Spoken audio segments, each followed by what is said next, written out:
ఒకరోజు ఉదయం ఆకాశంలో ఉదయించిన ఎర్రటి సూర్యుణ్ణి చూసి అంజనమ్మకు పుట్టిన హనుమంతుడికి ఒక పండు కనిపించింది. హనుమంతుడు నేరుగా సూర్యుడి వైపు వెళ్తున్నాడు.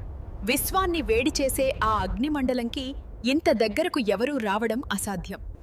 ఎర్రటి పండు అని ఆనందంతో హనుమంతుడు ఒక్కసారిగా ఆకాశంలోకి ఎగిరాడు. అతని వేగం చూసి దేవతలందరూ ఆశ్చర్యపడారు. ఇలా కొనసాగితే ప్రమాదం అనుకున్న ఇంద్రుడు తన వజ్రాయుధం విసిరాడు. ఆ దెబ్బతో హనుమంతుడు నేలపై పడిపోయాడు. తన కుమారుడు పడిపోయాడని చూసి వాయుదేవుడు ఆగ్రహించాడు. ప్రపంచం మొత్తం గాలి నిలిచిపోయింది. లోకాలన్నీ శ్వాస ఆడకుండా కంపించాయి. అప్పుడు లోకాలను కాపాడడానికి బ్రహ్మాది దేవతలు వచ్చి హనుమంతుడిని బ్రతికించి శాంతింపజేయడానికి దేవతలు క్షమాపణ చెప్పి చిన్న హనుమంతుడిని ఆశీర్వదించారు. చిరంజీవి అతను చిరంజీవి నాణ్యతను ప్రసాదించాడు. ఎప్పటికీ మరణించడు.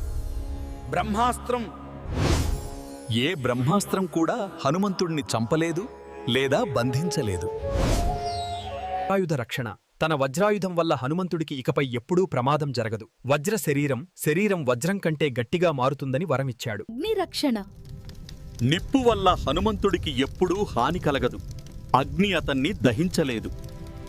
వాయుదేవుడు తన కుమారుడు యువ హనుమాన్కు గాలి కంటే వేగంగా ప్రయాణించే శక్తిని మరియు జీవిత రక్షణను ప్రసాదిస్తాడు. యమధర్మరాజు తన యమదండం బాల హనుమంతుడికి హాని చేయలేదని, అతనికి ఎటువంటి రోగాలు దరిచేరవని వరమిస్తున్నాడు. వరుణదేవుడు బాల హనుమంతుడికి జలరక్షణ మరియు పాశాయుధం నుండి విముక్తిని ప్రసాదిస్తున్నాడు. ఈ రోజు నుండి నేను నీ గురువును. జ్ఞాన తేజస్సు ఇప్పుడు నీలోనే ఉంది.